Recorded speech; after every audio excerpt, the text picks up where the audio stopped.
286 अंक गिरकर 65,230 के लेवल पर बंद हुआ।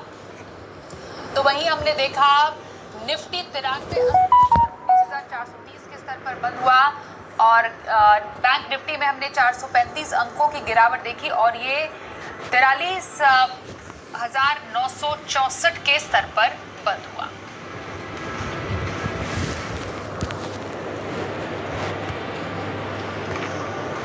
और आइए अब आगे बढ़ते हैं और जी बिजनेस के मैनेजिंग एडिटर अनिल सिंघवी से समझते हैं कि बाजार में कमजोरी के फैक्टर्स कहां से आ रहे हैं।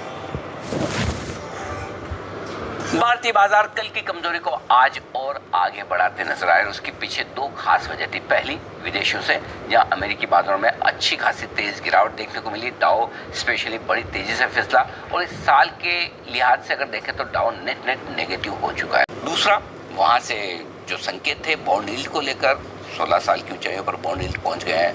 डॉलर इंडेक्स देखें तो 10 महीनों की ऊंचाइयों पर पहुंच गए। यानी कि एक भी संकेत ऐसा नहीं जो ग्लोबल मार्केट से आपको कहीं कोई राहत रिलीफ का मिलता हुआ नजर आए। सो ग्लोबल संकेत बेहद कमजोर। अब आइए हमारे अपने संकेतों पर।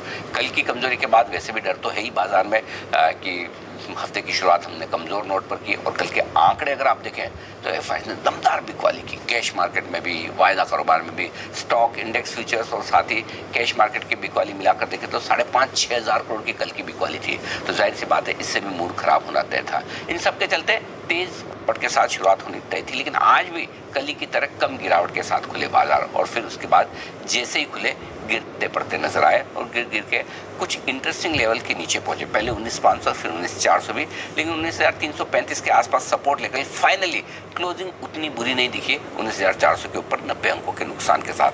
और यही हाल बैंक निफ्टी का भी था। लंबे समय बाद बैंक निफ्टी ने क्लोजिंग बेसिस पर 44,000 के हल्के से नीचे क्लोजिंग दी, 44,965 के आसपास, 43,965 के आसपास।